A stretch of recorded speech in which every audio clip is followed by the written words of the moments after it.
Waalaikumsalam warahmatullahi Waalaikumsalam warahmatullahi wabarakatuh. Salatan wassalamu ala rasulillahi wa ala alihi wa ashabihi wa man wala. Wala hawla wala quwata illa billahil aliyyil azim. Alhamdulillah, mari kita sama-sama buka dengan melafazkan basmalah. Bismillahirrahmanirrahim. Ini saya dengar yang semester 1 disuruh offline ya, ada surat edaran. Iya Pak, Ya, ada surat edaran. Kalau kata semester teman 3, saya semester 1 bilang Pak, mereka mau offline Januari ini. kalau yang semester 3 belum. Belum Pak. Oh, ya. Baik, pertama saya ingin sampaikan tentang presentasi hari ini. Alhamdulillah sudah bagus, videonya sudah lengkap ada. Kemudian PowerPoint-nya ada. Nanti saya minta link videonya tetap disimpan atau videonya itu jangan dihapus dari YouTube-nya. Suatu saat ketika proses penilaian saya butuh dikirimkan lagi, jadi tidak repot mencari kembali yang sudah punya videonya. Pada kesempatan ini kita akan explore sedikit mengenai materi yang sudah dipresentasikan oleh kawan kalian dari akhlak pribadi ya. Akhlak pribadi dari Siddiq, Amanah sampai dengan mujahadah, istiqomah, ifah dan mujahadah ya. Nah, ini beberapa akhlak pribadi yang sudah tadi dipresentasikan oleh kawan kalian. Kemudian saya akan mulai dari menjawab pertanyaan dulu sebelum nanti saya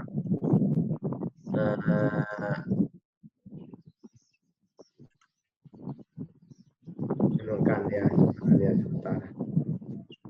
Tadi ada pertanyaan.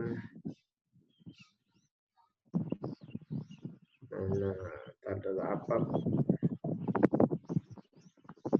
Nah, ini dia.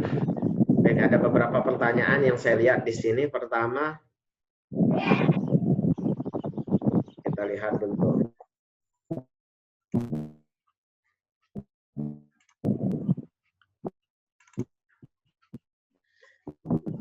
Pertanyaan yang pertama tentang apa ini? Saya ingin bertanya apa hukumnya dalam agama ketika seorang mengingkari janji dan apa yang harus dilakukan agar janjinya yang perlu diingkari bisa dipenuhi. Pertama, hukum memenuhi janji wajib ya. Dalam Al-Quran surah Al-Maidah ayat 1 Allah berfirman, ya ayyuhalladzina amanu aufu bil uqud. Wahai orang-orang yang beriman, penuhilah janji-janjimu. Maka sepakat para ulama, bahkan terutama sekali Imam Abu Hanifah rahimahullah ta'ala, dan begitu juga para ulama yang memegang zahir teks ayat ini mengatakan hukum memenuhi janji adalah fardhu ain, wajib, sehingga ketika dia berjanji lalu dia tidak penuhi mendapatkan dosa dia. Maka kata Nabi, salah satu daripada ciri orang munafik, idza wa'ada kadzaba, apabila dia berjanji dia berdusta, dia ingkari.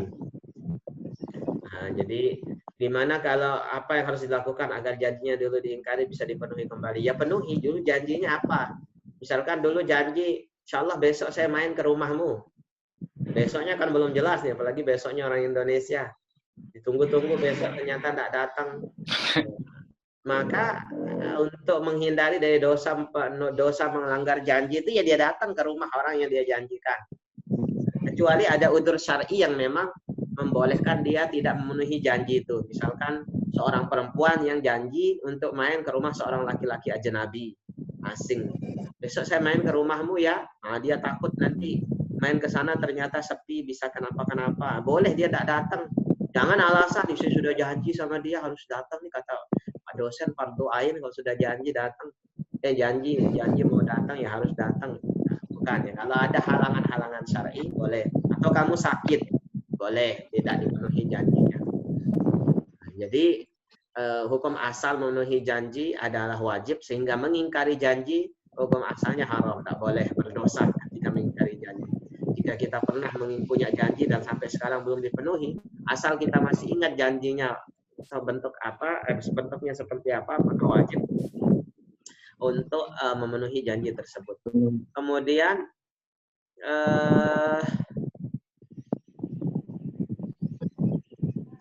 ini ada pertanyaan lain dari siapa ini? Hafizia Anjan. Baik, terima kasih. Saya Menjawab itu, Pak. Oh, berjawab. Jawaban. Perwakilan kelompok 3 bertanya, bagaimana jika kita mendapati amanah dari seorang tapi kita lupa menyampaikan amanah tersebut? Bagaimana hukumnya?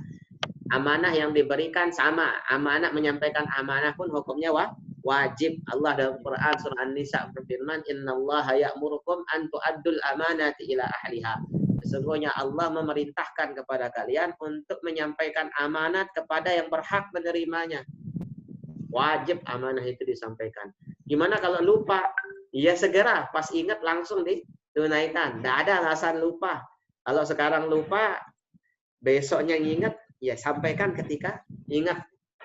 Misalkan kita dititipi uang, dititipi barang, disuruh sampaikan besok hari ini, Kamis pagi. Ternyata lupa kita Kamis pagi jam 7 tadi. Ingatnya Kamis siang, Kamis sore, atau bahkan besok 1 minggu lagi baru ingat. Maka ketika ingat tuh langsung sampaikan. Tidak boleh dia dengan alasan lupa menahan amanah itu. Nah, namun tentu berbeda pahala orang yang menunaikan amanah sesuai dengan janji tepat waktu dengan orang yang menunda amanah itu karena lupa. Nah, itu ada bedanya. Nah, apalagi kalau kemudian amanah itu terkait dengan hajat hidup orang banyak. Jika kelalaiannya kemudian orang banyak rugi, maka dia dapatkan dosa. Hati-hati memegang amanah. Itu sebab dalam Al-Quran Allah jelaskan amanah itu sesuatu yang sangat berat. Tapi manusia kemudian dengan segala kecongkakannya berebut-rebutan untuk mengemban amanah. Lihat sekarang banyak orang yang minta untuk ditunjuk jadi pejabat ini, pejabat itu, bahkan kejar jabatan ini dengan cara yang haram, tanpa menyadari betapa besar dan sulitnya pertanggungjawaban amanah di hadapan Allah. Kemudian ada pertanyaan yang lain, ingin bertanya masalah gosip ghibah. Jika kita sedang membicarakan ghibah seseorang, yang kita bicarakan itu benar dan pada kenyataannya memang seperti itu. Jadi yang mau saya tanyakan adalah apa hukum mendengarkan dan menggibah seseorang? Baik, ini ghibah ya. Ghibah ini termasuk dalam konteks amanah. Kadang-kala kita dengar curhatan teman, dia bilang sama kita, ini saya cerita sama kamu ya, kamu jangan cerita sama yang lain ya. Oh iya. Maka kalau dia sudah bilang iya, ini berarti dia memegang janji dan amanah sekaligus. Janji dan amanahnya tidak cerita kepada orang lain. Kenyataannya nanti si pendengar akan ngomong lagi kepada temannya, ini saya cerita tentang si A, tapi dia bilang sama saya jangan cerita sama siapa-siapa ya, kamu jangan cerita ke yang lain ya. Iya. Ternyata si A cerita ke si C cerita ke D cerita sampai Z. Akhirnya sekampung tahu semua cerita itu dengan embel-embel kata-kata yang sama. Jangan cerita kepada yang orang lain, cukup kita saja. Padahal yang tahu sudah satu kampung. Nah, ini namanya ghibah. Kata Nabi, ghibah ini salah satu daripada dosa besar yang sulit untuk dihindari. Maka Nabi katakan, atadru namal ghibah. Kamu tahu enggak apa yang dimaksud dengan ghibah itu? Kata Nabi. Qalu, kata sahabat, Allah wa rasuluhu a'lam. Allah dan Rasulnya yang lebih tahu. Maka Nabi SAW katakan, jika kau membicarakan saudaramu yang tidak benar terjadi kepadanya, maka kamu sedang fitnah. Namun jika kamu membicarakan sesuatu yang benar terjadi kepada saudaramu, dzikroka akhoka, kamu sebutkan tentang saudaramu, ma yakrahu, sesuatu yang dia benci. Kalau dia tahu kamu ngomongin itu dia tidak senang, meskipun benar. Nah, kalau dia salah itu fitnah, kalau dia benar, kata Nabi SAW, itulah ghibah. Faqad taghabta, sesungguh kamu telah menggibah saudaramu. Kalau kamu membicarakan sesuatu yang dia benci dan itu betul ada pada dirinya. Contoh, kita bicarakan dia jelek, emang jelek misalkan, emang hitam kita bicarakan itu, hitam banyak jerawat gitu. Padahal dia ke salon tiap hari, beda sama kulit kita ya, mulus putih padahal jarang ke salon.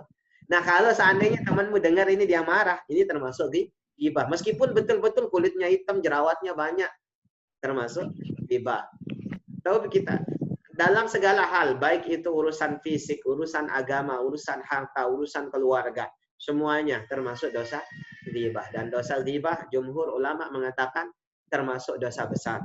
Kecuali Imam Syafi'i rahimahullah ta'ala, beliau mengangkatnya, menurut Imam Ghazali ya, jadi ini termasuk dosa kecil, mengikut salah satu ulama Syafi'iyah. Dan termasuk dosa kecil yang bisa diampuni dengan, bisa dimohonkan ampun dengan istighfar. Jadi gibah. Bagaimana terus kita yang mendengarkan gibah itu? Kadang dua orang sedang gibah, kita jadi orang ketiga, serba salah, mau pergi takut dikira tidak sopan, mau dengarkan telinga ikut panas karena yang dibicarakan keburukan orang. Bagaimana sikap kita? Maka kita merujuk kepada Al-Quran. Tidak usah pakai perasaan dan hati. Apa kata Al-Quran? Wa idza sami'ul lagwa a'radu anhu wa qalu lana a'maluna wa lakum a'malukum. Salamun alaikum la nabtagil jahilin. Kalau kamu mendengar perkataan yang lagwah, sia-sia, tidak ada manfaatnya, apalagi jelas-jelas berdosa seperti ghibah, a'radu anhu, maka silahkan segera menghindar darinya. Wa qalu lana a'maluna wa lakum a'malukum. Katakan kepada orang yang bicara itu, kita ini punya kerjaan yang lebih penting dari ini. Begitu juga kalian juga punya pekerjaan yang lebih penting dari sekedar omongan sia-sia ini. Salamun alaikum la nabtagil jahilin. Mudah-mudahan Allah memberikan kesejahteraan kepada kalian. Janganlah sekali-kali mengikuti perkataan atau tindakan orang-orang yang bodoh. Ini disebutkan Allah dalam Al-Quran mengenai orang yang duduk mendengarkan ghibah atau kata-kata yang sia-sia dari kata-kata yang sia-sia dari orang-orang di sekitarnya. Baik, saya rasa itu ya. Jadi intinya orang yang mendengarkan ghibah harus segera dia menjauh dari perkataannya, dari topik yang dia dengarkan. Kalau dia tetap ikut, dia sebenarnya nggak suka tapi gimana ya, kita ikut aja. Oh ya, masa, apalagi sampai ngompori, gimana terus. Nah, ini sudah ikut dalam dosa ghibah, bukan hanya mendengarkan, sampai dia ngompori, lanjutannya gimana. Itu jadi provokator. Dia mendengarkan ghibah, segera menjauhi dari ghibah. Baik, saya akan itu beberapa jawaban dari pertanyaan kawan-kawan tadi. Ini sudah tampil di layarnya ya. Materi tentang akhlak pribadi siddiq. Jadi siddiq itu asalnya kata shadaqah yasduqu sidqan, yang berarti jujur. Kemudian siddiq itu secara istilah kata para ulama al-yuwafiq al-muwafiq bainal qaul wal waqi, kesepakatan atau kesesuaian antara apa yang diucapkan dengan yang terjadi. Ini yang namanya jujur. Dan yang mengatakan sesuatu sesuai dengan fakta. Nah, ini yang disebut dengan jujur. Berlaku jujur banyak dalam hadis Nabi ya. Salah satu yang paling populer adalah Nabi memotivasi kita, iyyakum alaikum bisidq. Hendaknya harus selalu berlaku jujur. Kenapa? Fa inna sidqa yahdi ilal khair. Sesungguhnya kejujuran akan mengantarkan kepada kebaikan, wa innal birra yahdi ilal jannah, dan kebaikan akan mengantarkan kepada surga. Bentuk-bentuk siddiq itu apa saja?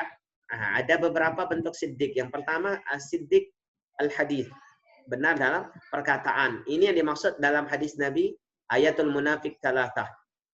Jadi ciri orang munafik itu ada 3. Munafik yang dimaksud di sini munafik amali.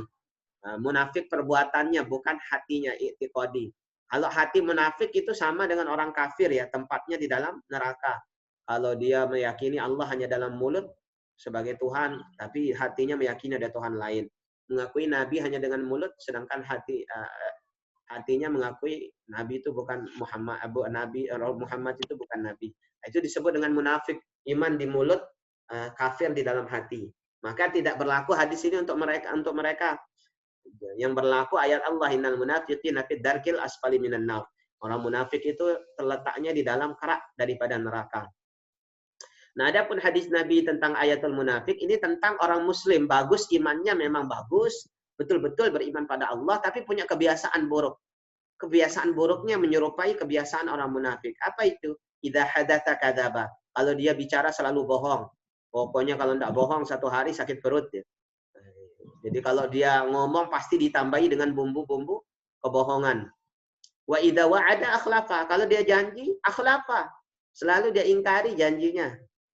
Insya Allah besok Pak tugasnya, besok. Nah besok tidak jelas. Apalagi insya Allah, ya pokoknya insya Allah orang Indonesia ini harus dipertegas. Besok itu besok sebut harinya. Nah, baru dia jelas anunya, janjinya. Wa idza tumina khana. Kalau dia dipercaya tentang satu perkara, dia khana, berkhianat. Sidik al-muamalah, benar dalam muamalah, pergaulan, jual beli atau hubungan antara harta yang dimiliki antara satu muslim dengan muslim yang lain. Contoh sidik dalam muamalah bisa kita lihat di dalam jual beli kita sehari-hari. Jual beli yang di dalamnya ada kebohongan kata Nabi, yaqta, terputus dia dari keberkahan. Contoh kebohongan atau tidak jujur dalam jual beli itu misalkan begini. Yang jual barang mengatakan dalam beli buah ya, dia ngaku buahnya padahal matang karena hasil karbitan. Tapi dia jual kepada pembeli, benar ini Pak, ini matang di atas pohon ini. Manis. Padahal dia sendiri tidak tahu manis apa enggaknya. Tapi manis ini, pokoknya kalau dia tidak manis kembaliin sudah. Nah, kemudian yang jual katakan nih harganya modal saya hanya 10.000, modal saya 15.000 Pak. Nah, harganya saya jual 17.000, enggak bisa kurang, modal aja 15. Padahal modalnya hanya 10, dia ngaku modalnya 15. Ini sudah penjual yang bohong. Pembeli yang bohong bagaimana? Dia nawar. Ini udah 15 aja dah, saya enggak ada uang yang lain nih. Dia bilang enggak punya uang yang lain. Padahal di kantongnya ada ratusan ribu uang yang dia bawa. Saat itu penjual dan pembeli dalam muamalah ini sama-sama bohong, tidak jujur. Apa yang terjadi? Terputus keberkahan dari jual belinya. Itu sebabnya banyak di antara kita yang jadi penjual, pedagang dari zaman dulu sampai sekarang enggak kaya-kaya. Karena tidak ada keberkahan di dalamnya. Bahkan keluarga ikut rusak. Begitu juga kita yang makan. Makan kok tidak gemuk-gemuk, padahal makannya sampai 3-4 piring. Jangan-jangan hasil jual beli dalam makannya itu yang terputus keberkahannya. Sebab mengandung kebohongan. Nawarnya sampai bikin sakit hati. Dibumbui dengan kebohongan. Apalagi yang perempuan nih kalau sudah ke pasar, nawarnya kan tidak kira-kira. Orang jual 10.000 dia tawar 2.000. Terus kalau nggak dikasih cemberut. Jadi apalagi dibumbui dengan kebohongan. Benar kemauan, sidik al-azam. Punya cita-cita yang benar, keinginan yang bagus. Ini juga termasuk siddiq, akhlak siddiq. Contoh bagaimana bercita-cita besok kalau sudah selesai kuliah ingin membahagiakan kedua orang tua, ingin jadi guru, ingin jadi ini. Nah, ini cita-cita yang bagus. Azam yang buruk bagaimana? Cita-cita kalau besok saya lulus kuliah jadi DPR, saya akan korupsi sebanyak-banyaknya untuk bangun masjid. Nah, betul dia niat bangun masjid, tapi pakai cita-cita korupsi. Nah, ini tidak benar cita-citanya. Benar janji, sidik al-wa'ad sesuai dengan tadi. Benar dalam penyataan. Baik, saya loncat. Nah, sekarang amanah. Oh, azan ya. Sebentar, saya tambah 5 menit lagi ya. Amanah berasal dari kalimat amuna ya'munu amanatan yang berarti jujur, terpercaya. Apa bedanya siddiq dengan amanah? Kalau siddiq tadi cenderung dalam perkataan, amanah ini cenderung sifat jujur dalam perbuatan. Jadi kata Nabi SAW, la imana liman la amanatalah, waladinan liman la ahdalah.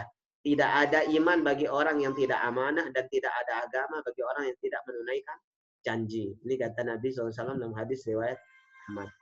Amanah itu pada siapa saja? Amanah pada Allah dan Rasulnya. Berupa menunaikan perintah Allah dan menjauhi segala larangan Allah dan Rasulnya. Amanah pada orang lain. Seperti tadi janji kita kepada orang-orang yang kita sebutkan. Apa yang sudah kita pernah janjiin. Ya janji-janji umum yang dilakukan oleh sesama manusia. Amanah kepada diri sendiri. Jadi menjaga untuk tetap menunaikan kewajiban-kewajiban pribadi kita kepada Allah. Ini berarti kita amanah pada diri sendiri. Karena kalau kita tidak menjaga kewajiban kepada Allah, sama dengan kita tidak memelihara diri sendiri. Sebab kalau kita melahirkan kewajiban, Allah murka. Maka salah satu cara amanah pada diri sendiri ya tegakkan sholat, tunaikan zakat dan sebagainya. Amanah pada lingkungan. Kata Allah, la tufsidu fil ardi ba'da islahiha. Jangan kamu sia-siakan atau rusak bumi itu setelah diperbaiki. Setelah perbaikan yang dilakukan oleh Allah. Nah, manusia diutus ke muka bumi ini salah satu amanahnya adalah menjaga dan menjadi pemimpin yang baik di muka bumi. Wajib bagi setiap orang untuk menjaga lingkungannya, amanah. Baik, mujahadah itu berarti bekerja keras ya, bekerja keras untuk dekat kepada Allah, mencurahkan segala kemampuan untuk melepaskan diri dari segala yang menghambat hubungannya dengan Allah, serta dia ikuti dengan upaya terus mendekatkan diri kepada Allah. Dia cegah dirinya dari yang menghambat, baik itu faktor internal maupun faktor eksternal. Ini yang disebut dengan mujahadah. Nah, seperti video tadi yang dicontohkan, dia mau taat kepada Allah, ada temannya mabuk-mabukan, dia istiqomah dalam ketaatannya, bahkan bisa membawa orang lain dalam taat, termasuk mujahadah.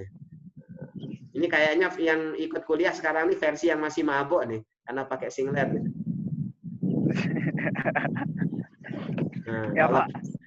Kalau yang sudah soleh kan dia pakai songkok di videonya. Baik, mujahadah itu sama kepada siapa saja. Saya sebentar ya, saya selesaikan. Mujahadah kita kepada siapa saja, jiwa yang fujur. Kita berusaha melawan kedorongan jiwa yang selalu ingin mengajak kepada perbuatan jahat.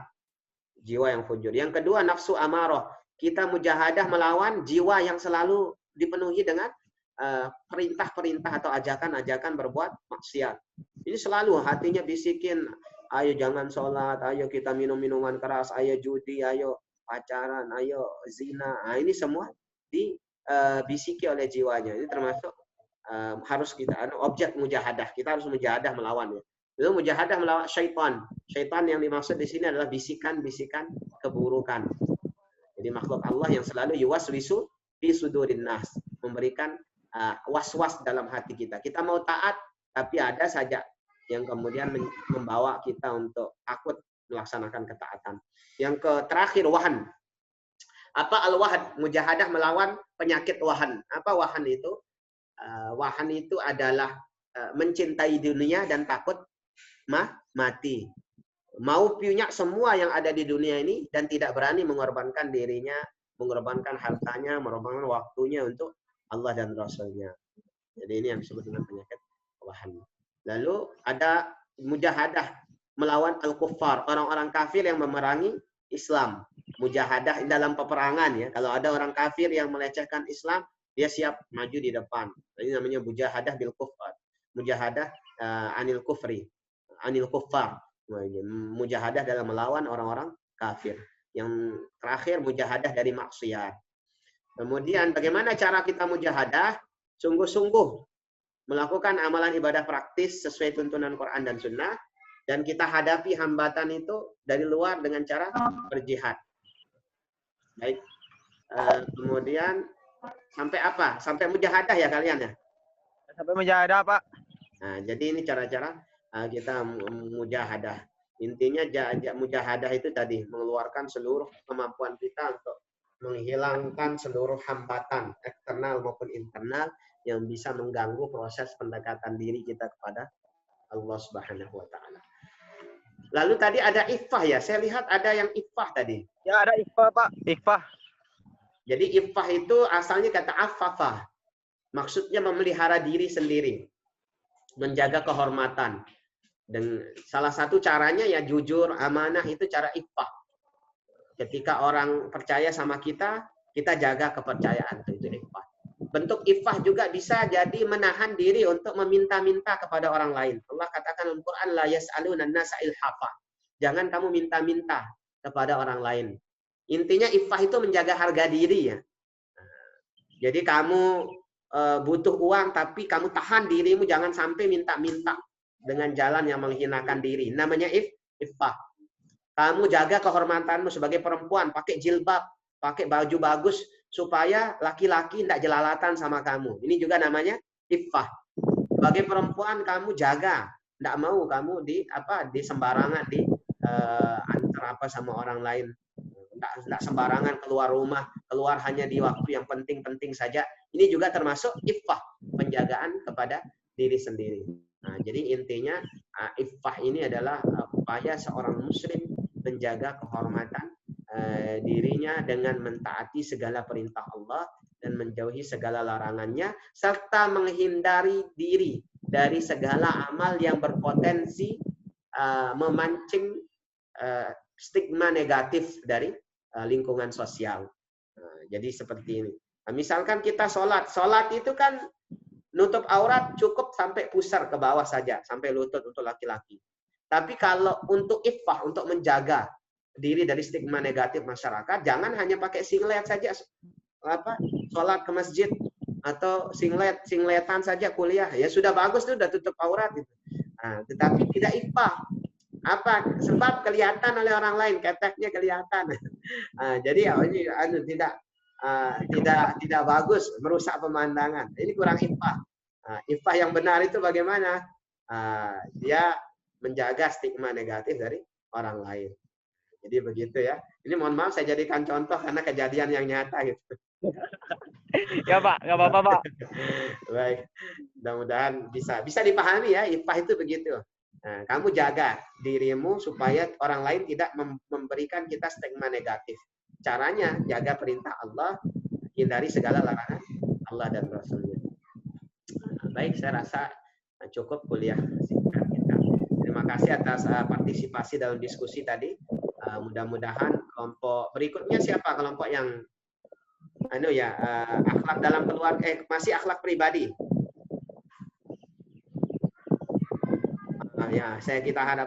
Harapan saya besok bisa lebih baik. Kelompok-kelompok yang akan tampil bisa lebih baik. Baik, kita tutup.